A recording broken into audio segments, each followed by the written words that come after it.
አንተ ልዩ ነህ፣ አንተ ድንቅ ነህ። ይህንን ማንነት ዓለም በምታወጣው መስፈርት የመዘንከው ዕለት ነው ብቸኛ እንደሆንክ ደግሞም የበታች እንደሆንክ ያሰብከው። እግዚአብሔርን የሚያህል አፍቃሪ አምላክ እያለ የሚያፈቅረኝ አጣሁ ማለት ምንኛ ምስኪንነት ነው የሚሆን።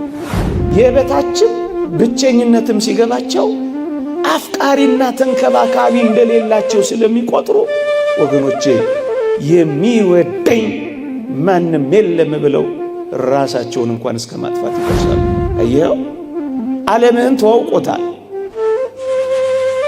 ፈተናህን ድካምህን ስላወቀ ሊራራልህ የሚችለው አምላክ አንተ የኔ ነህ ይልሃል። በአንድ እጅ ጣት የማይቆጠሩ ሰዎች ትኩረት ስለነፈጉ ለምንድን ነው አንተ ለራስህ ትኩረት የምትነፍገው?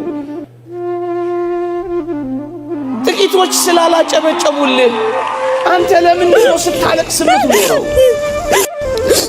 የብቸኝነትም የበታችነትም እንዳይሰማ እናንተ ኦርቶዶክሳውያን ወጣቶች ሆይ በዘላለም ፍቅር ወድጄሻለሁ የሚለው ባለ ጸጋው እግዚአብሔር ነው ሰጥቶ ማያልቅበት። ይሄን ፍቅር ታውቁት ነው ወገኖቼ። የዚህ ዓለም ፍቅር እኮ አጣሁ ብለው ምናልባት እጮኛ ስላላፈቀራቸው፣ ምናልባት ባለ ስለከዳቸው፣ ኑሮ ሁሉ የከዳቸው የመሰላቸው ብዙዎች ራሳቸውን ባሳዛኝ ሕይወት ውስጥ ከተዋል። የተወደዳችሁ ኦርቶዶክሳውያን እኛን በዘላለም ፍቅር ወድጄሃለሁ የሚለው ግን መለወጥ የሌለበት ፍቅር።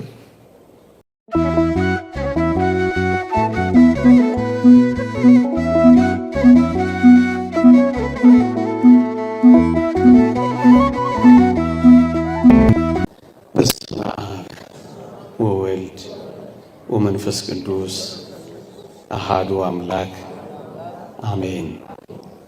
ክቡራን አበው ካህናት፣ መምህራነ ወንጌል፣ የተወደዳችሁ የእግዚአብሔር ቤተሰቦች፣ የእመቤታችን የቅድስት ድንግል ማርያም የአስራት ልጆች፣ የቅዱሳን ወዳጆች እንደምን ሰነበታችሁ? አሜን። በቸርነቱ የጠበቀን በአጸደ መቅደሱ የሰበሰበን ስሙን እንድንጠራ ቃሉን እንድንሰማ ይረዳን የአባቶቻችን አምላክ የእኛም አምላክ ልዑል እግዚአብሔር ዘላለማዊ ስሙ የተመሰገነ ይሁን። ለቀደምት አበው ለነቢያት፣ ለቅዱሳን ሐዋርያት፣ ለሐዋርያውያን አበው፣ ለሊቃውንት የገለጸውን ጥበብና ምስጢር ለሁላችንም ይግለጽልን። ከዚህች ዕለት ከጻድቁ አባታችን ከአቡነ ሀብተ ማርያም ከሌሎቹም ቅዱሳን ይልቁንም ከእመቤታችን ከቅድስት ድንግል ማርያም በረከት ረድኤት ለሁላችንም ያሳትፈን። አሜን። ሰምተን ለመጠቀም እግዚአብሔር ይርዳን። አንተ የኔ ነህ በዚህች ምሽት እግዚአብሔር ቢፈቅድ የምንማርበት የትምህርታችን ርዕስ ነው። ትንቢተ ኢሳይያስ ምዕራፍ 43 ቁጥር 1 ተቤዥቼሃለሁና አትፍራ፣ በስምህም ጠርቼሃለሁ፣ አንተ የኔ ነህ። የእግዚአብሔር ድምፅ ነው። የእግዚአብሔር ጥሪ ነው። የእግዚአብሔር ቃል ነው። ብዙ ጊዜ በዚህ ዘመን ወጣቶች ብቸኝነትም የትም እየተሰማን ብዙ ጊዜ የኔ ነህ ወላጆቻችን የእኛን ዓለም እኛም የወላጆቻችንን ዓለም ባለማወቃችን ብዙ ወጣቶች የበታችነት ደግሞም የብቸኝነት ስሜት እየተሰማቸው ራሳቸውን ሲጎዱ ይታያል። ለዚህ ነው ይህንን ድምፅ መስማት የሚያስፈልገው። አንተ የኔ ነህ የሚል አምላክ አለ። አንተ የኔ ነህ የሚል አፍቃሪ አባት አለን። በተለይ ወጣቶች ቤተሰቦቼ እኮ የኔን ዓለም አያውቁት፣ ቤተሰቦቼ እኮ ከኔ ዓለም ጋር አይተዋወቁ፣ አብረውኝ ይኖራሉ እንጂ እኮ አይረዱኝም። በዚህ ምክንያት ብቻዬን የሆንኩ ነው የሚመስለኝ ብለው ብዙዎች ሆድ እየባሳቸው ግራ እየገባቸው ብቸኝነት እየተጫናቸው አንዳንዶቹ ወደ ሱስ ከፍ ሲል ደግሞ አፍቃሪ የሌላቸው እየመሰላቸው ከአንዱ ወደ ሌላው ከአንዱ ቅፍ ወደ ሌላ ቅፍ ሲንከራተቱ ይታያሉ። እጅግ ከፍ ሲል እነዚህ ነጥቦች ራሳቸውን ይጎዳሉ፣ በራሳቸው ላይ አንዳች ነገር ያደርጋሉ። የተወደዳችሁ ወጣቶች፣ በተለይ ወጣቶች ላይ ማተኮር የምፈልገው እንዲህ ያሉ ስሜቶች ወጣቶች ላይ ስለሚያርፉ ነው። ልክ ነው። ወላጆቻችን ምናልባትም ዘመዶቻችን የእናንተን ዓለም ላይተዋወቁት ይችላሉ። ወደ እናንተ ማንነት ላይወርዱ ይችላሉ። የእናንተን ስብዕናና ክህሎት ላያደንቁት ይችላሉ። ስሜቶቻችሁንና ፈቃዳችሁን ላይገነዘቡም ይችላሉ። ምናልባት ታላላቆቻችሁ ወይም ወላጆቻችሁ ወጣቶች የእናንተን ዓለም ሊንቁትና ሊያንቋሽሹት ይችሉ ይሆናል። እናንተም የወላጆቻችሁን ዓለም እንደ ኋላ ቀር ትቆጥሩት ይሆናል። በዚህ መካከል በሚፈጠረው ክፍተት ተቷትቷችሁ እናንተም ብቻችሁን እነሱንም ለዓለማቸው ትታችሁ በብቸኝነት ምክንያት ድብታ ይዟችሁ ይሆናል። ጭንቀትም ገብቷችሁ ይሆናል። ግን አንድ እውነት እንንገራችሁ፣ እነዚህ የጠቀስናቸው ሁሉ የኔና የእናንተን ዓለም ባያውቁት የተወደደ መድኃኒታችን ኢየሱስ ክርስቶስ የእናንተን ዓለም ያውቀዋል። የእኛን ዓለም ቀምሶታል። አስተውሉ ወጣቶች፣ ይህ የተዋረደውን ሥጋችንን እንኳን ሳይቀር ጌታችን መድኃኒታችን ኢየሱስ ክርስቶስ ሰው በመሆን የኔና የእናንተን ሥጋ ተዋህዶታል። ወደ ሰውነታችን ገብቷል። የኔና የእናንተን ሥጋና ደም ተካፍሏል። የኔና የእናንተን ዓለም ያውቀዋል። እንዲህ ወዳለው ሰውነታችን ብቻ አይደለም፣ የኔና የእናንተን ዓለም በሚገባ አጣጥሞታል። ከኔና ከእናንተ መካከል በረት አካባቢ የተወለደ ማን ነበር? ከኔና ከእናንተ መካከል ሽታና ክርፋት ያለበት ውስጥ የተወለደ ማን ነበር? የመጨረሻውን መተው፣ የመጨረሻውን መረሳት፣ የመጨረሻውን መገፋት እንደ አምላካችን የቀመሳለ ይመስልሃል? እህቴ ሆይ ተገፍተሻል። እንግዲያውስ መገፋትን አምላክሽም ቀምሶታል። ወንድሜ ሆይ ብቻህን ተትተሃል። ብቻውን በመተው ያንተን ብቻነትም ጭምር ቀምሶታል። ሽታና ክርፋታችንን እንኳን ሳይቀር ጋር እኮ ነው የተወለደው። ይሄን ብቻ አይደለም ወጣቶች ሆይ ዓለማችንንማ በደንብ አድርጎ አጣጥሞታል። የመገፋት ጥጉን፣ የመጠላት ጥጉን መድኃኒታችን ኢየሱስ ክርስቶስ አጣጥሞታል። እግዚአብሔር በላይ በሰማይ ሆኖ እኛን በታች በምድር አስቀምጦ የኮራብን እንዳይመስልን የተዋረድነውን መዋረድ እንኳን ቀምሶታል። እሱ ምን አለበት እብሪተኛና ትዕቢተኛ ነው እንዳንለው የመጨረሻ እግራችን ስር ተደፍቶ ማበሻ ይዞ እግራችንን አጥቧል። ተትተሃል፣ መተውን ቀምሶታል። ተገፍተሃል፣ ከመገፋትም በላይ ተገፍትሯል። ድሃ ሆኗል፣ የመጨረሻውን ድህነት አጣጥሟል። ዓለማችንንማ በደንብ በሚገባ አጣጥሞታል። እንዴ መቃብራችንን እንኳን ሳይቀር እኮ ቀምሶታል። የመጨረሻው አፈር አይደል? ድንጋያችንን እንኳን ተንተርሶታል። ሞትህን እንኳን ቀምሶታል። ዓለማችንንማ በደንብ በሚገባ ያውቀዋል፣ አጣጥሞታል። ወገኖቼ እግር በእግር ሲኦል እንኳን ሳይቀር ተከትሎሃል። ታዲያ ምንድነው? ልክ ነው። አንዳንዶች ዓለማችንን ላይረዱት፣ አንዳንዶች ስሜታችንና ፈቃዳችንን ዝንባሌያችንን ዋጋ ላይ ሰጡት ይችላሉ። ግን እንዳትረሱ ወጣቶች፣ ስሜታችንንም ፈቃዳችንንም ዝንባሌያችንንም ዓለማችንንም እንኳን የሚያውቀው እግዚአብሔር ነው። በስም ጠርቼሃለሁ አንተ የኔ ነህ የሚልህ። አንዳንዶች ስሜቴ፣ ፈቃዴ፣ ዝንባሌ፣ ድካሜ ሊረዱልኝ እኮ አልቻሉም አካባቢ ላይ ያሉ ሰዎች ብለው ሆድ ይብሳቸዋል። በዚህ ምክንያት ሱሰኞች ይሆናሉ። በዚህ ምክንያት ቁማርተኞች ይሆናሉ። በዚህ ምክንያት ቤታቸውን ይዘጋሉ። በዚህ ምክንያት ራሳቸውን እንኳን ሳይቀር ያጠፋሉ። ወገኖቼ ግን አንድ ነገር እንንገራችሁ፣ ስሜታችንን ፈቃዳችንን ዝንባሌያችንን እንኳን ብቻ አይደለም፣ ፈተናህን ብቻ አይደለም። የተወደዳችሁ ኦርቶዶክሳውያን እንዲህ የሚል የእግዚአብሔር ቃል አለ። ከኃጢአት በቀር በነገር ሁሉ እንደኛ ስለተፈተነ ሊራራልን የሚችል ሊቀ ካህናት አለ ይላል ዕብራውያን ምዕራፍ 4 ላይ።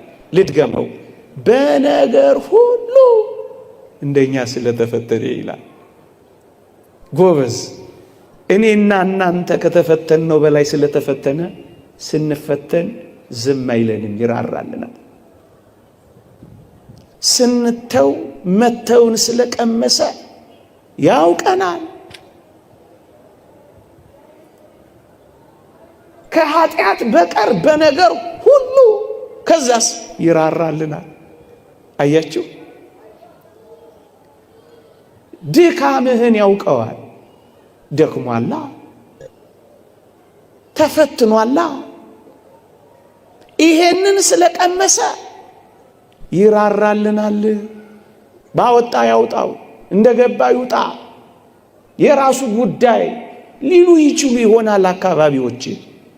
ግን እንዳትረሳ ይራራልናል። አንዳንድ ወጣቶች በዚህ ምክንያት ብቸኛ ይሆናሉ። እንደሱ እንዳይሆን ነው የሚራራልን።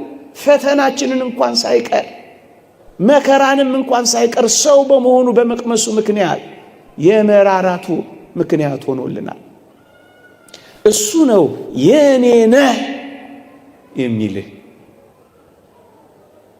ክህሎቶቼን፣ ተሰጦቼን፣ ማንነቴን የሚያሞግሰኝ የሚያደንቅልኝ ማንም የለም ብለው ብዙ ወጣቶች መኖር ያቆሙ ሰዎች አሉ። ተፈላጊ ያጣነን፣ ፈላጊ የሌለኝ፣ የማንንም ትኩረት ማልስብ ምስኪን ነኝ ብለው ጭርምት ኩርምት ብለው የሚኖሩ ምናልባት ብዙ ወጣቶች ሊኖሩ ይችላሉ። ራሳቸውን በዓለም መመዘኛ ይመዝኑና በዓለም በምትመዝነው መመዘኛ ራሳቸውን ያረከሱ ማለት ዋጋ ያሳጡ። በዚህ ምክንያት ምን ሆነዋል? አንገታቸውን ቀብረዋል። እኛ ግን አንድ ነገር እናስታውሳችሁ ወጣቶች ሆይ፣ እስኪ ልጠይቃችሁ፣ እግዚአብሔር እንደ ሰው ያከበረው እግዚአብሔር እንደ ሰው የፈጠረው አለ? እስኪ ንገሩኝ። እግዚአብሔር በእጆቹ የሰራው እኔን አንተን አንቺንም አይደለም? እግዚአብሔር ለመላእክት እንደዚህ አድርጓልን? በአፉ ውስጥ ትንፋስ ለመላእክት እፍ ብሏልን? እንደኔና እንደና አይነት ድንቅ ፍጥረት በምድር ላይ ታይቶ ይታወቃልን? ታስበው ዘንድ ሰው ምንድን ነው? ሰው ምንድን ነው? ትሞትለት ዘንድ ሰው ምንድን ነው? ከሰማይ ተወርድለት ዘንድ በቤተልሔም ትወለድለት ዘንድ እርቃንህን ትሆንለት ዘንድ ችንካር ታጠልቅለት ዘንድ ሰው ምንድነው? እግዚአብሔርን ከዙፋኑ የሳበ ከሰው በቀር ማን አለ እንዴ? በእጆቹ አፈር ዘግኖ ብቻ አይደለም፣ በእጆቹ ችንካር ተክሎ የችንካር ቀለበት አጥልቆ የፈጠረው እንዳንተ ያለ ማን ነው? ስንፈጠር መላእክት ይፈጠር ብለው መላእክት ሁሉ ለማየት የናፈቁት አንተ እኮ ልዩ ፍጥረት ነህ። ግሩምና ድንቅ ሆኜ ተፈጥሬያለሁ ያለውን ዝማሬ አታውቀውም? አልሰማህም? አንተ ልትድን ስትል እኮ ነው መላእክት መጥተው የዘመሩልህ። የሰማይ ሰራዊት ላንተ የዘመሩልህ፣ ስትፈጠር ያጨበጨቡልህ። እንዳንተ አይነት ውብ፣ እንዳንተ አይነት ልዩ የት አለ መሰለህ? ለምንድን ነው ራስህን የምታራክሰው? በዓለም መመዘኛ ውብ አልሆንክም ብለው ኤክስ ሲያደርጉብህ አሁን ብለህ ለምንድን ነው አንገትህን ዘለስ የምታደርገው? ክህሎቶችን፣ ተሰጦችን፣ ማንነትን፣ ውበትን እንደ እግዚአብሔር ያከበረ አንተም የእግዚአብሔርን ቃል እንደውም እንደ ሰው እግዚአብሔርን የናቀው የለም። ደግሞስ በምድር ላይ ለሰው እንደ እግዚአብሔር ያከበረው የለም። ለምንድን ነው? በእነዚህ ምክንያት ተሰጦችን፣ ክህሎቶች፣ ማንነቴን ምናልባት አላወቀውም እንጂ ሳይንስ ሁሉ የሚኮርጀው ካንተ ነው። ሰው ውስጥ ከ5 እና ከ6 በላይ ትልልቅ ፋብሪካዎች አሉ። ነርቭ ሲስተሙ፣ ኤሌክትሪክ ሲስተሙ። ይሄ ቴክኖሎጂ እኮ የሚኮረጀው ካንተ ማንነት እኮ ነው። አንተ ልዩ ነህ። አንተ ድንቅ ነህ። ይህንን ማንነት ዓለም በምታወጣው መስፈርት የመዘንከው ዕለት ነው ብቸኛ እንደሆንክ ደግሞም የበታች እንደሆንክ ያሰብከው። በአንድ እጅ ጣት የማይቆጠሩ ሰዎች ትኩረት ስለነፈጉ ለምንድን ነው አንተ ለራስህ ትኩረት የምትነፍገው? ጥቂቶች ስላላጨበጨቡልህ አንተ ለምንድን ነው ስታለቅስ የምትኖረው?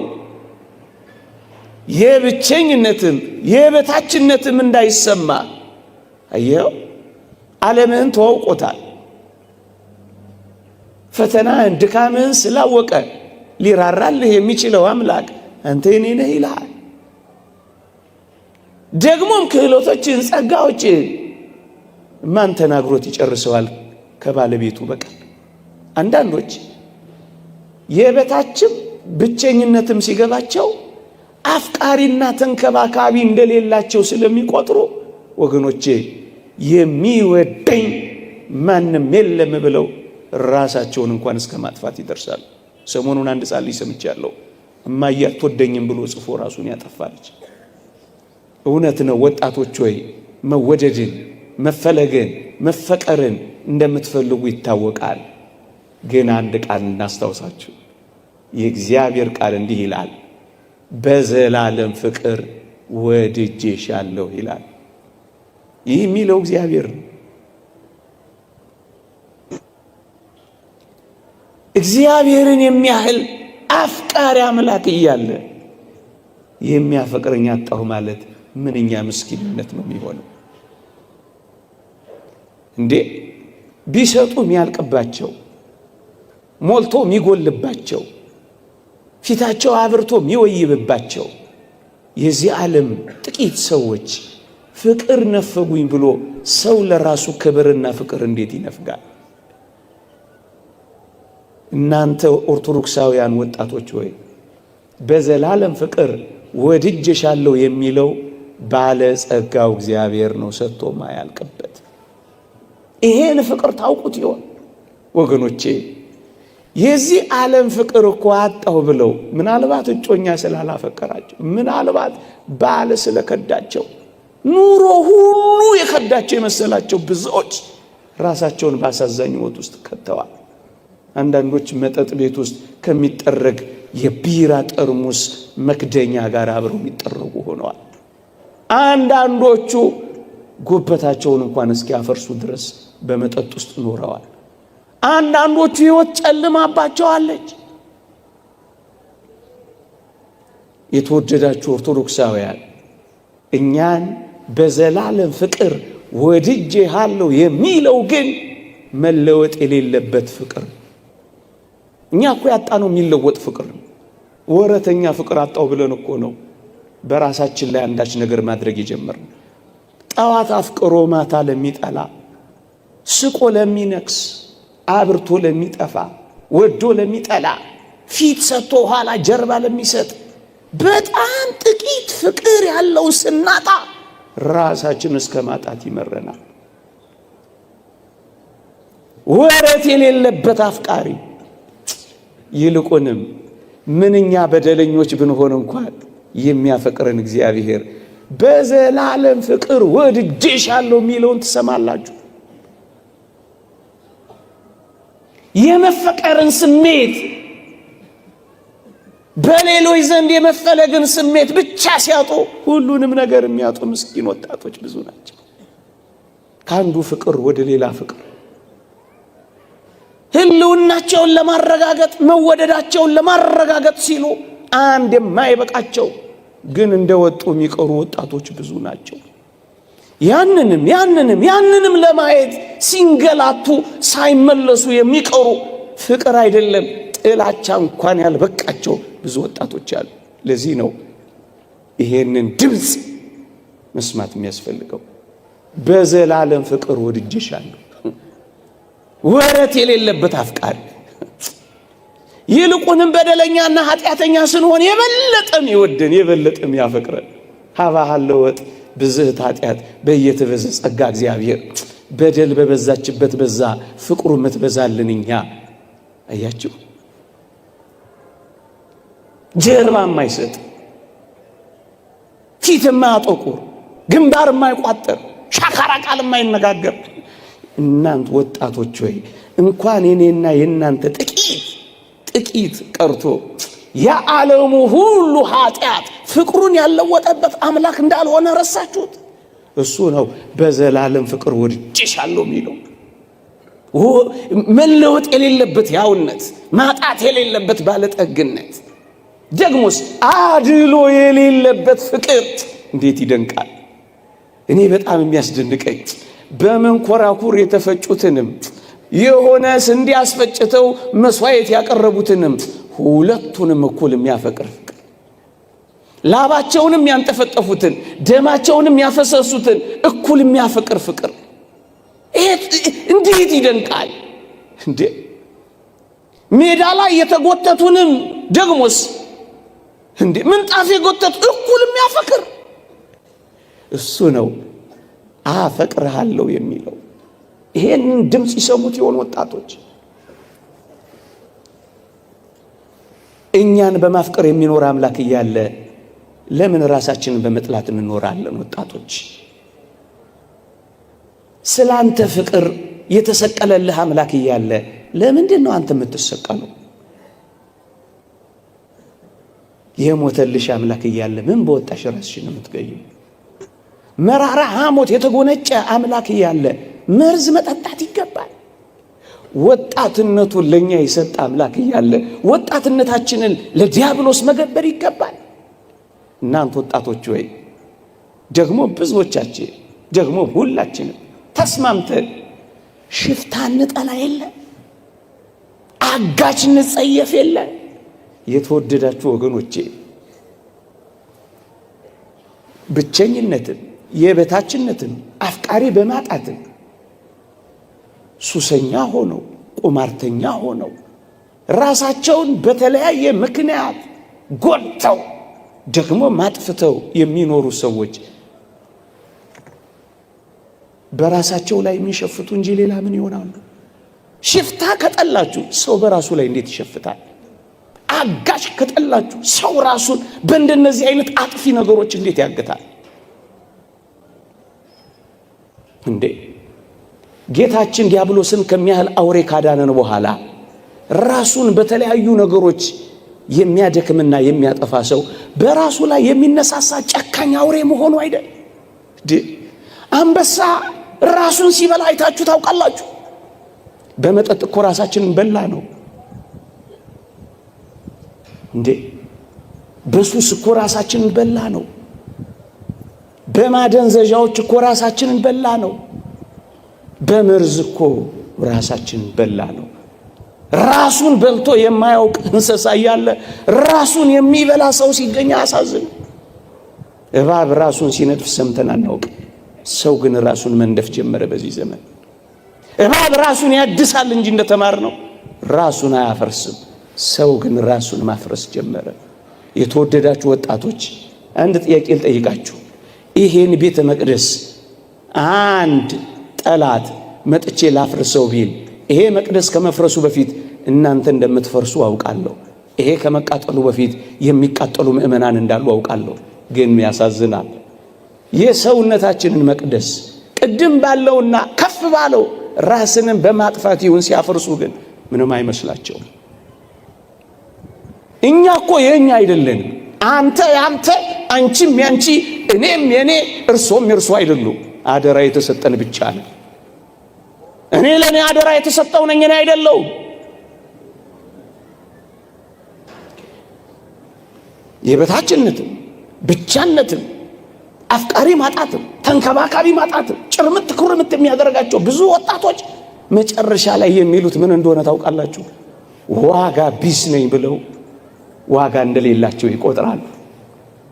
ዋጋቸውን አራክሰው መሬት ይፈጠፍጣሉ። ይህ ዓለም በሚያወጣላቸው ዋጋ ራሳቸውን መመዘን ይጀምራሉ። በዚህ ዓለም ሂሳብ ሲተሳሰቡ ጊዜ ራሳቸውን ዘጭ ያረጋሉ፣ ያረክሳሉ። ለዚህ ዓለም የማልመዝን ከሆንኩ ዋጋ ቢስ ነኝ ብለው ራሳቸውን ደረጃዎችና መዳቢዎች አድርገው ያስቀምጣሉ። ዋጋ ቢስማ አይደለም። ዋጋችንን በትክክል መነጋገርማ ይገባል ወገኖቼ። እንዴ አንተ ወጣት ወይ ዋጋህን ማወቅ ከፈለክ አንገት ላይ አንጠልጥለዋል፣ ደሞም ተነቅሰዋል፣ ወይም ተጠልፈሸዋል ልብስሽ ላይ። የክርስቲያኖች ዋጋ ቀራንዮ ብቻ ነው። የክርስቲያን ዋጋ የክርስቶስ ደም ነው የተገዛንበት። ታዲያ ይሄንን ዋጋ ይወጣብህ በሞቴ ልንገርህ፣ ዓለም እንኳን ቢሸጥ አንተን አያወጣ፣ አንተን አያወጣ። ዋጋችንንም አንወቀው። የሚፎካከረው የሚከራከረው የሚደራደረው የሚወዳደረው የሌለው ዋጋ ገዝቶ ሳለ አንተ በጣም ውድ ነህ። እንኳን በዓለም ውስጥ ያለው ዓለሙ ሁሉ ቢሸጥ አንተን አያወጣም ነው ምንልህ። ለመሸንገል እንዳይመስልህ አፈቀላጤ ሆኜ ነገር ስለተሳካልኝ አገባብቼ በመናገር እንጀት ልበላ ወላስ ብሳ አይደለም። ከምናገረው በላይ ነው ይሄ እውነት። የምንነግራችሁ ያንሳል፣ እንደውም አይደራረስም። ውድ ነህ አንተ። ዋጋህን አትፈጥፍጠው። ይህን ቢል ጌትስ ሀብት ቢሰበሰብ አንተን አያወጣም። አንተ ግን ለዚህ ተንበርካኪ ሆንክ። ዋጋ ውድ ነው። የእግዚአብሔር ቃል እንዲህ ይላል፣ የሙሴን ሕግ የናቀ 2 ወይም 3 ሰው ቢመሰክሩበት ያለ ርኅራኄ ይሞታል ይልና የክርስቶስን ደም የረገጠ ቅዱሱንም መንፈስ ያክፋፋ እንዴት የሚብስ ቅጣት የሚገባው ይመስላችኋል ይላል። የወጣብህን ዋጋ አታርክሰው። ዋጋ ቢስ ነኝ እንዴት ላለ ዋጋህን ማወቀው። ዋጋ ውድ ነው። ከእንቁ ከኤመራል አሉ ከሚባሉት ምንም ዋጋ አንተን አይመዝንም። ምክንያቱም ሰማይ ነው ምድር የመጣው አምላክ ነው ዋጋ የከፈለልህ። መጀመሪያ ፈጠረ፣ ከዛ በደሙ ገዛ። በዋጋ ተገዝታችኋልና የራሳችሁ አይደላችሁም። ዋጋህን አየኸው? ዋጋ ወጥቶባል እንዴ? በዚህ ዓለም ላይ እኮ ዋጋ የወጣባቸው ነገሮች እኮ ናቸው በጣም ውድ። ብርቱ ዋጋ ከወጣቸው በጣም ይወደዳሉ። ብርቱ ዋጋ ስለወጣብህ በጣም ልትወደው ነው የሚገባው። በጣም እንዴት ራስህን ትጠለዋለህ? ውድ ነህ አንተ፣ በጣም ውድ ነህ። ይህንን ስላላወቅነው ነው ብዙ ጊዜ እየተቸገርን ያለነው ወገኖች። አንዳንድ ወጣቶች በዙሪያቸው ያሉ ጥቂት ሰዎች ፊት ስለነሷቸው፣ ፍቅር ስላልሰጧቸው፣ እንክብካቤ ስለነፈጓቸው፣ ትኩረት ስለሌላቸው፣ ስላላጨበጨቡላቸው፣ ቀይ ምንጣፍ ብቻ ብዙ ነገር ዓለም አይወደኝም፣ ዓለም እኮ ጠልቶኛል ብለው ራሳቸውን ይጠላሉ። ሰው ዋጋ ስላልሰጣቸው የራሳቸውንም ዋጋ ማሳነስ ይጀምራሉ። የምር አንተ ወጣቶች እስኪ እንነጋገር እኮ የትኛው ዓለምን የጠላህ አንተ? በአንድ እጅ ጣት የማይሞላ ቁጥር ያለው ሰው ዓለምን ሁሉ ያጨልምብሃል። ዓለምን የምትመዝነው ምናልባት በጮኛ፣ ምናልባት በጓደኛ፣ ወይ ምናልባት በቤተሰብ ብቻ ነው አይደለም። ዓለም ይሄ አይደለም። ይሄማ በጣም ጥቂቱ ነው። እኔ ግን ሌላ ዓለም ላሳየ። ምን አይነት ዓለም? አንተን የሚወድ ሌላ ዓለም፣ ባንተ ላይ ትኩረቱን ያደረገ የሚናፍቅህ ሌላ ዓለም አለ። የተወደዳችሁ ኦርቶዶክሳውያን፣ ይሄ የሚታየው ዓለም ያጠቃላዩ ዓለም 20% አይሞላም ይላል አንድ ሊቅ። የማይታየውስ ዓለም 80% አይታየም። እየሰማችሁ ነው? በምታየው ጥቂት ነገር ቅስም አይሰበር። በምታየው ጥቂት አለማፍቀር ራስህን አታጥፋ፣ ሕይወትህንም አታጨልም። የማይታየኝ የሚፈልገኝና የሚወደኝ 80% ዓለም ያለኝ ነኝ እኔ። ምን የእግዚአብሔር ቃል በግልጽ ይናገራል። ወደ አእላፋት መላእክት ደርሳችኋል ይላል። አእላፋት መላእክት እኛን ይወዱናል።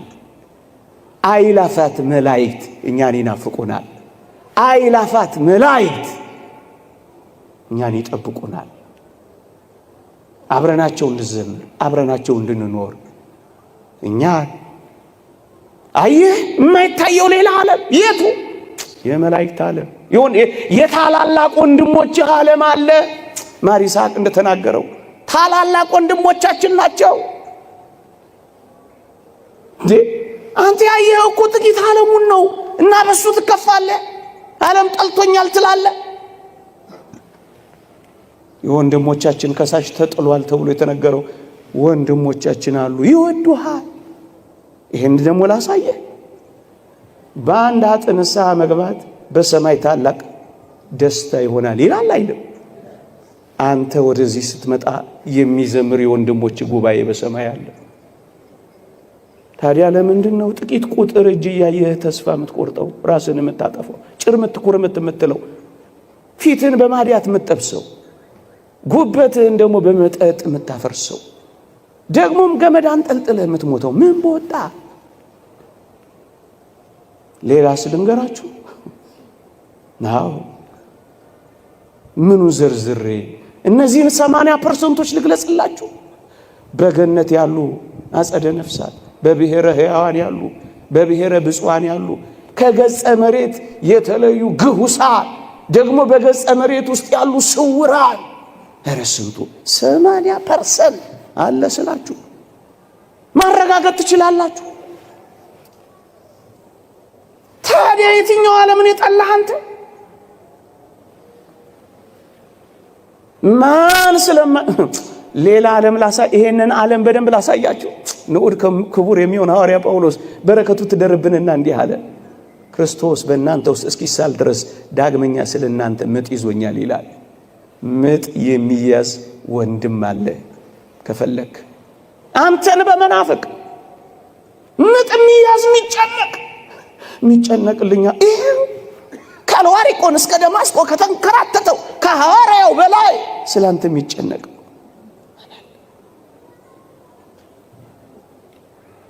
ታዲያ ዓለም እኮ የትኛው ዓለም ስለጠላህ ነው ራስን የምትጠላው?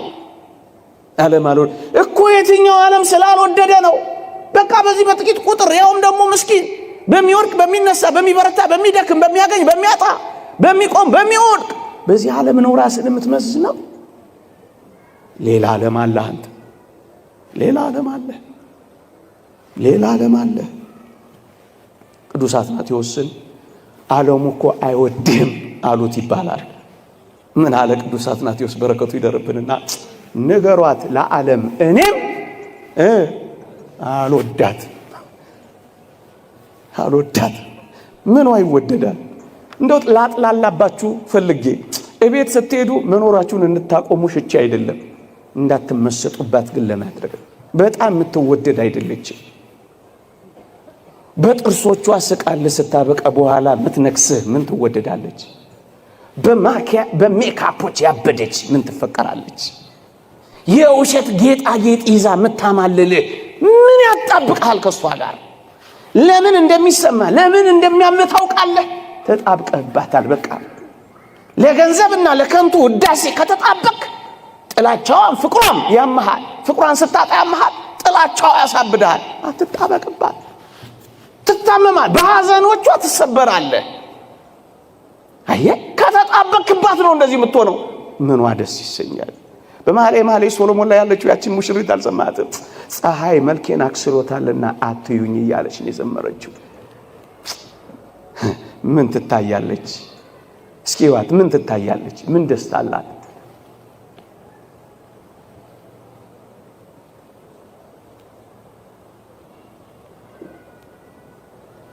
ዋጋ ቢስ ነኝ ያሉ ወጣቶች ነው እንደዚህ የሚሆኑት። የተወደዳችሁ ኦርቶዶክሳውያን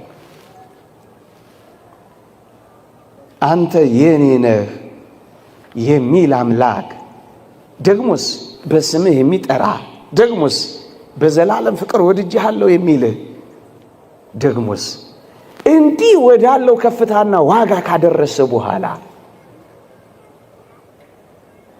ያለ መወደድ ስሜት ያለ መፈለግ ስሜት እንዴት ሊሰማ ይችላል?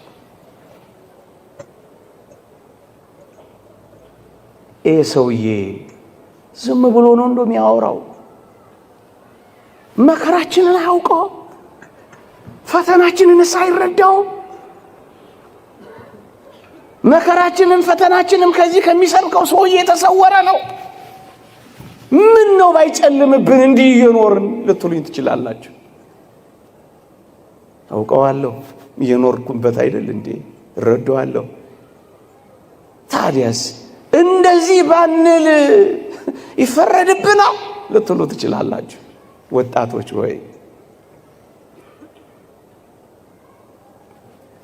መከራችሁም ፈተናችሁም ክርስቲያን እንደመሆን ወይም ክርስቲያን እንደሆናችሁ እንድትቀበሉት ይልቁንም በራሳችሁ ላይ በመከራም ይሁን በፈተና አንዳች ነገር እንዳታደርጉ የሚረዳችሁን ጥቂት ነገር እንጠቁማችሁ።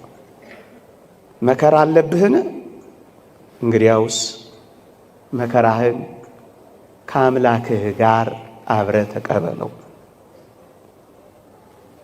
እንግዲያውስ መከራሽን የክብር በርሽ አድርጊው። አብረን መከራ ብንቀበል አብረን ደግሞ እንከብራለን፣ አብረን ደግሞ እንወርሳለን ይላል እግዚአብሔር። አብረን የቱንም መከራ ክርስቲያን እንደመሆናችን ስንቀበል በምስጋና ከተቀበልነው ያለ ማጉረምረም ካሳለፍነው ይልቁንም ደግሞ መንፈሳዊ ሕይወታችንን አበርትተን በደስታ ወደ መቀበል ስንመጣ አንድ ነገር እንዳትረሱ። የተወደደ መድኃኒታችን ከራሱ መከራ ከመስቀሉ መከራ ጋር ይቆጥረልናል። አብረን እንድንከብር አብረነው መከራ ብንቀበል ይላላ ይቆጥረዋል። እዩ የኔና የእናንተን እንቅልፋምነት በቅዱሳን ትጋት፣ የኔና የእናንተን ንፉግነት በቅዱሳን ጥሪት አልቦነት ዋጋ አድርጎ ከተቀበለው የኔና የእናንተን መከራ ከራሱ መከራ ጋርም ጭምር ይቀበለዋል፣ ይቆጥረዋል። እንዲህ ይላል ቅዱስ ጳውሎስ፣ ላንብብላችሁ በሞቴ እንዲህ ይላል፣ ከክርስቶስ ጋር ተሰቅያለሁና እኔም አሁን ሕያው ሆኜ አልኖርም፣ ክርስቶስ ግን በእኔ ይኖራል። አሁንም በሥጋ በምኖርበት ኑሮ በወደደኝና ስለ እኔ ራሱን በሰጠው በእግዚአብሔር ልጅ ላይ ባለ እምነት የምኖረው ኑሮ ነው ይላል። ከክርስቶስ ጋር ተሰቅያለሁና አብረኸው ተቸንከራ። መከራ ስትቀበል አብረኸው፣ ስታመሰግን አብረኸው፣ ደስ ሲልህ አብረኸው፣ ስትጎሳቆል አብረኸው ወደ መስቀሉ ትወጣለህ። አብረኸው መስቀሉን የምትሸከም ትሆናለህ። አብረኸው ከክርስቶስ ጋር ተሰቅያለሁና በቃ እኔ አሁን በዚህ ምድር ላይ የምኖረው ለራሴ አይደለም፣ በሞተልኝ ነው። እናንተ ወጣቶች እስኪ ለእናቴ ልኖርላት ትሉ የለ? እስኪ ደግሞ ጥቂት ለጌታችሁ መኖር ልመዱ። ለአባቴ ልኖርለት ትሉ የለ? ለዘላለም አባታችሁ መኖር እስኪ ልመዱ። አሁን የምኖረው ኑሮ በወደደኝና ራሱን ለኔ አሳልፎ በሰጠው በክርስቶስ ላይ ባለኝ እምነት ነው ምኖረው። ምን ብያለሁ? አብሬው ሞቻለሁ፣ አብሬው ተሰቅያለሁ።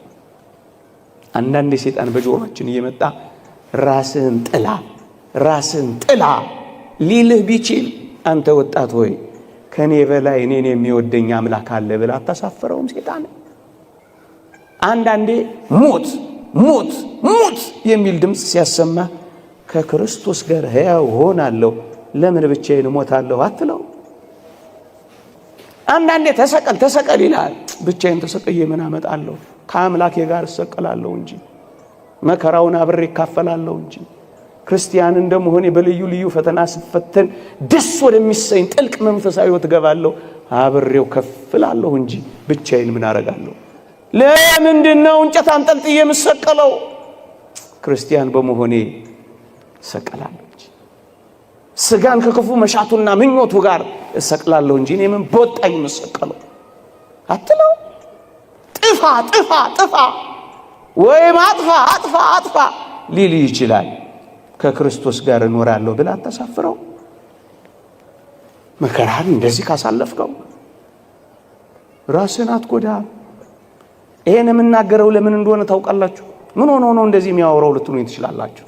አላውቅም። ብዙ ነገር ከዚህ እኛ ከምንኖርበት ጀርባ ያለ አንድ ትልቅ ሰፈር የዛሬ 2 ወር በአንድ ሳምንት ውስጥ 6 ነው 8 ልጆች ናቸው ራሳቸውን ያጠፉት። እንደውም 2 ጓደኛ ማቾች አርሰናልም ስንሄድ አብረን፣ ጌምም ስንጫወት አብረን፣ ስቴዲየምም ስንሄድ አብረን፣ ፕሪሚየር ሊግም ስናይ አብረን። እንዴት ብቻህን ትሞታለህ ብሎ ጓደኛው አብሮ ተከተሉ። ምንድነው እንደዚህ ሆነው? ወላጆች ወይ ልጆቻችሁን አታውቋቸው? ዓለማቸውን አትረዱት? አንዳንዱ የትምህርት ዓለሙ ሲጨልምበት ህይወቱን ሁሉ ያጨልማል። ምስኪን ነው። አንድ ሳብጀክት ኤፍ አመጣ ማለት ምናልባት ቀኑን ሊደብር ይችላል እንጂ ዘመንን ሁሉ ሊደብረው ይችላል። ማትሪክ አላመጣም ማለት ሰማይና ምድር ተደፋ ማለት ነው። ህይወት እኮ ዘርፏ ብዙ ነው። ገና ያልተሰራ ብዙ ዘመን አለ። ገና ያልተሰራ ብዙ ስራ አለ። ለምንድን ነው በራስ ላይ የምትወስነው? ሞት ሲል ሞተው ምን ቦጣ? አንተ ብቻ አንተ ሰቅለህ ምን ታመጣለህ እንዴ? አንድ ሰሞንማ በዚህ በማህበራዊ ሚዲያ እኮ ፋሽን አድርገውት ነበር። ብንሄድ እኮ የት ነው የምትሄዱት? ብሄድ ይሻለኛል። አይሻልም። የሚሻለው እንደ ንዑድ ክቡር ጳውሎስ ከኖርክ እውነት ነው ይሻላል። ሃይማኖትህን ከጠበቅ፣ በተጋሎ ከኖርክ፣ ሩጫህን ከፈጸምክ፣ በጽድቅ ከተመላለስ፣ በትሩፋት ካሸበረክ፣ ክርስቲያን ከሆንክ ሂድ። ምን ታደርጋለህ? ኑሮ ስለከበደኝ ግን ይሄዳል ይባላል እንዴ? የት ነው የምትሄጂው እንዴ? የዚህ መከራ እጥፍነቱ የማይቆጠር ሌላ መከራ ጋር ተረት መስሎ ነው ይሄ። ልብሄድ ይሻለኛል። አትሂድ እንዴ? ይሄን ሁሉ ፈተና ስቀበል ምን ሆኖ ነው ይሄ ሰውዬ አሁንም እንደዚህ የምታወራው የምትል ከሆነ ስለ ፈተና ደግሞ ጥቂት ነገር ተናግሬ ያበቃል። መከራን እንዲያስተናግደው ብቻ ነው ተሰቀለበት። ምን ታረጋለህ? ማንን ትቤዣለህ? ማንን ታድናለህ? ፈተና ካልክ ግን ማክሲመስ የተባለ አንድ ሊቅ 3 ነገር ነግሮናል። እንዲህ ይላል፣ በሞቴ ስማኝ። ፈተና በአንዳንዶች ዘንድ ከቀደመ ኃጢአታቸው ሊያነጻቸው ይመጣል ይላል። ክርስቲያን ሆነ ፈተና የምትቀበል ከሆነ እሰይ፣ ኃጢአትህን ያነጻልሃል፣ በደልህን አጥርግርጎ ይወስድልሃል። ከቀደመው ኃጢአታቸው ሊያነጻ ይላካል። ሰሞኑን እዚህ ሎስ አንጀለስ ካሊፎርኒያ ይሄ ሰደድ እሳት ሰምታችሁ የለ? ቤቱ ከተቃጠለ ንብረቱ ከወደመው ሰው አንዱ ዘ ፓሽን ኦፍ ክራይስት የክርስቶስን የሕማማት ፊልም የሰራው ሜል ጊብሰን የሚባለው ፕሮዲውሰር አንዱ ነው። ተጠየቀ፣ ሰምቼዋለሁ ኢንተርቪው። ምን ተሰማ አሉት። ይሄ ለኔ መንጻት ነው፣ ኢትስ ፒውሪፊኬሽን ነበር ያለው። ጥርግ አድርጎ ይሰደው እንደማለት ነው። ኃጢአቴን የሚያነጻልኝ ከሆነ ፈተና ይሰይ፣ ለጽድቅ የሚያበቃኝ ከሆነ ይሰይ። ከቀደመው ኃጢአት ሊያነጻኝ ይመጣል። በቃ ሁለተኛ ክርስቲያን ሆነ መከራን ከተቀበልክ በሌሎች ዘንድ ደግሞ ይላል ያላቸውን ፍጽምና የበለጠ ሊያሳምር ይመጣል ይላል። የበለጠ ውብ ሊያረገ፣ የበለጠ ሊሰነግለን፣ የበለጠ ሊያሳምርልን ይመጣል። ሶስተኛ በሌሎች ዘንድ ደግሞ ይላል ሊመጣ ላለው ነገር እንዲዘጋጁ ለማድረግ ይመጣል ይላል። ሌላ መከራ ካለ ያሁኑ ፈተና እየሰራ ነው። ምርጥ ሸክላ የሚሰራው በብዙ እሳቶች መካከል አልፎ፣ ቆንጆ ጠንካራ ዕቃ የሚወጣው ብዙ ተፈጭቶና ተቦክቶ ነው። እየሰራኝ ነው በል። ለምንድነው ራስን የምታፈርሰው? ለምንድነው ራስን የምትገለው? ለምንድነው ሱሰኛ የምትሆነው? ለምንድነው ቁማርተኛ የምትሆነው? ለምንድነው ጭርምት ኩርምት ብለህ ህይወት እንደጨለመችብህ የምታስበው? ደግሞስ አንድ ምስጢር ልንገራችሁ። እንዴ ዲያብሎስ እስኪ ልጠይቃችሁ፣ መጀመሪያ ሌባ ልጠይቃችሁ። አንድ ሌባ ቤት ሰርስሮ ግድግዳ ጥሶ ግንብ ደርምሶ ጉድጓድ ቆፍሮ ቤት ውስጥ ገብቶ የሚሰርቀው ባዶ ቤትን ነው ወይስ ሀብት የሞላበትን ቤት ነውም? አይደለም። እንግዲያውስ ዲያብሎስ በብርቱ የሚታገል ከሆነ ባዶ ስላልሆንክ ነው። ይሄ ነው እውነቱ። ሃይማኖት የሚባል ሀብት አለ፣ ተስፋ አለ፣ የመንግስተ ሰማያት። ለዛ ነው የሚታገል። ባዶ ብትሆንማ ምን ያታግለዋል? ትቶ ነበር የሚሄደው። አንተ ባለጸጋ ነህ፣ ሃይማኖት አለ፣ ምግባር አለ፣ ተስፋ አለ። እሱን ሊያስጥልህ ነው። ደም ተቃብተሃል። እንዴት ቆሞ ሊያጨበጭብልሽ ትፈልጊያለሽ?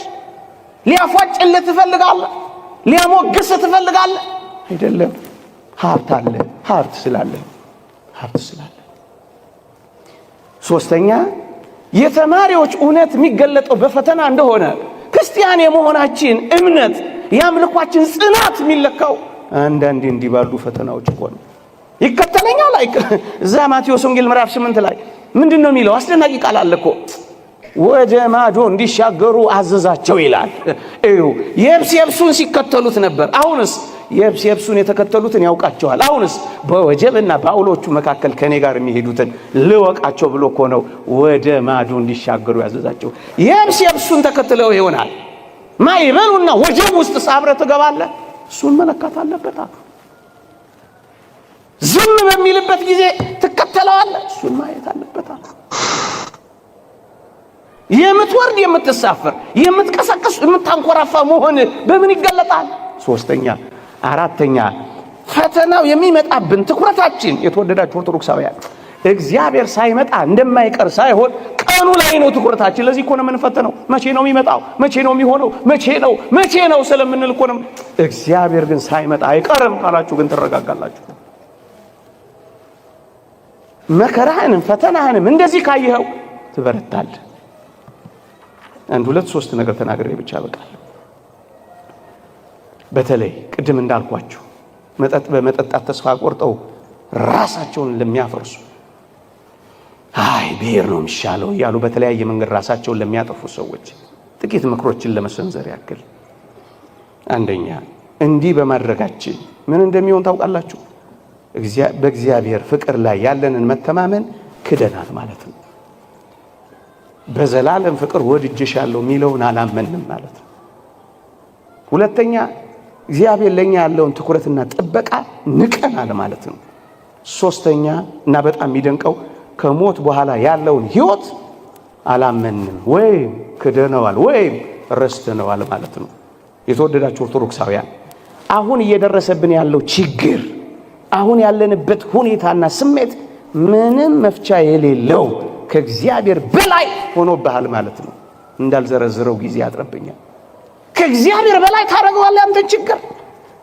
ምን ችግር እግዚአብሔርን አንቅቶት ያውቃል? እስኪ ንገረኝ። ምንም። ፈቅዶት ወዶት ለጽድቅ ካላደረገው በቀር ላንተ የሚያቅት የለም ተብሎ ተጽፏል። ደግሞስ ለዚህ ኑሮ ካልተገባሁማ የዘላለሙ ይቅርብኝ ማለት እንደሆነ ታውቃለህ? እንዴት ያሳዝናል! ይሄ ደግሞ ኑሮ ማለት ይሄ ብቻ ነው። ዓለም ማለት ይሄ ነው። እሱ ነው እኮ የሚያስጨንቀው። ስራን ማጣትህ ራስህን ያሳጣሃል። በቃ የዕለት ጉርስ የዓመት ልብስ ከሰጠህ በቃ ደግሞ ይሄን አይነፍቅም እግዚአብሔር በአንድም በሌላ አሳይቶናል። መከዳትሽ ራስሽን እንድትከጂ እንዴት ሊያደርግ ይገባል? የዚህ ዓለም ኑሮ ካልሆነልኝ የዘላለሙ ይቅርብኝ እንደማለት ይቆጠራል። ይህ ምንኛ ያሳፍራል! ይሄ ማለት ይህን ዓለም የመጨረሻ ያደረገው ሰው ነው ራሱን ላይ እንዲህ አይነት አደጋ የሚቆጥር። ይህማ ምንኛ እግዚአብሔርን አለማወቅ። ሌላውና እጅግ አስገራሚው ነገር ግን ለችግሮቻችን ሁሉ ቀን መስጠት፣ ከእግዚአብሔር መፍትሄ መፈለግ አልወደድንም ማለት ነው። ስለዚህ ወዲያው ራሳችን ላይ እርምጃ እንወስዳለን። እንዲህ እንዳይሆን እኔ አስታውሳለሁ ልጅ እያለሁ HIV ኤድስ የሚባል በሽታ በዓለማችን ላይ ተሰራጭቶ ነበር። በጣም ልጅ እያለሁ እጅግ የሚያማምሩና የሚያሳሱ ቆነጃጅት፣ ብርቱ የሆኑ ጎበዛዝት ወዲያው በበሽታው ሲያዙ አስታውሳለሁ። በርካታ ልጆች በአንድ መንደር ውስጥ ራሳቸውን ያጠፉ ጀመር። ግን ከጥቂት ጊዜ በኋላ ምን እንዳስተዋልኩ ታውቃላችሁ? ከበሽታው ጋር የሚኖሩ ግንስ በጣም ተስማምቷቸው የሚኖሩ ሰዎች አሁን አሉ። ወልደው ከብደው ድረው አሁን በመካከላችን የሚኖሩ አሉ። ለምን? የመጨረሻ ላደረጉ ችግርን ለምን የመጨረሻ ታደርገዋል?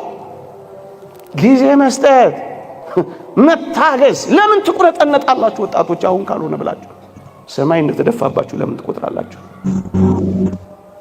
እንደውም እኔ እሰማለሁ፣ አነባለሁ በሽታው ከሰውነታቸው ጨርሶ የጠፋ ሰዎች ሁሉ አሉ። አያ ቀን ስጡ፣ ለእግዚአብሔር እድል ስጡ። እኔን የሚፈርድ ጌታ ነው። ቀኑ ሳይደርስ አንዳች አትፍረዱ ይላል ቅዱስ ጳውሎስ። በራሳችሁ ላይ ማንፈራጭ አረጋችሁ። ችግርህን ለአንዴና ለመጨረሻ ጊዜ የሚያጠፋል ሞት መስሎ ከሆነ ውሸት ነው። በጣም ተታለሃል። በጣም ራስን ማጥፋት የሚያጠፋው ችግርን ሳይሆን የሚያጠፋው ህልውናህን እንደሚያጠፋ፣ ከዛ ከፍ ብሎስ የእግዚአብሔርን ሐልወት በልብ ውስጥ ያለውን እንደሚያጠፋ ግን እንዳትረሳ። ታላቅ ኃጢአት የሚሆነው ይህንን ነው። የእግዚአብሔር ምሕረትና ይቅርታ ለኛ ያደረገውን ፍቅርና ትኩረት ያጠፋ ሰው ነው ራሱን የሚያጠፋ። ራስን ማጥፋት ትንሽ ችግር ለመፍታት ትልቅ ችግር መፍጠር ማለት እንደሆነ ግን ተረዱት።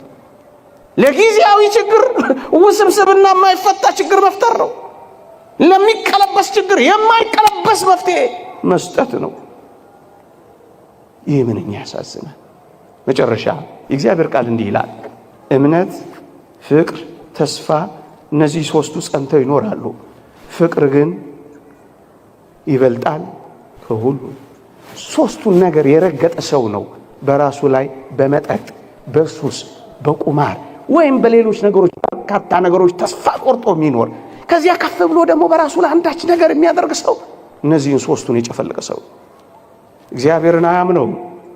ደግሞስ የዘላለም ተስፋውን ረስቷል። ደግሞስ ፍቅር የሚባል ነገር ትቷል። ከትላንት ላይ ታሪኩንና ትዝታውን ክዷል። ትላንት እንዳልተደረገለት በማይፀን ውስጥ ደም ሆኖ አጥንት ሰክቶ ምንም ባልነበረበት ዘመን ከናቱ ጋር አገናኝቶ የመገበውን የትላንቱን ታሪክ የረሳ ሰው ነው። አያሳዝን? ትላንትን አስታውስም፣ ነገን ደግሞ ተስፋ አደርግም።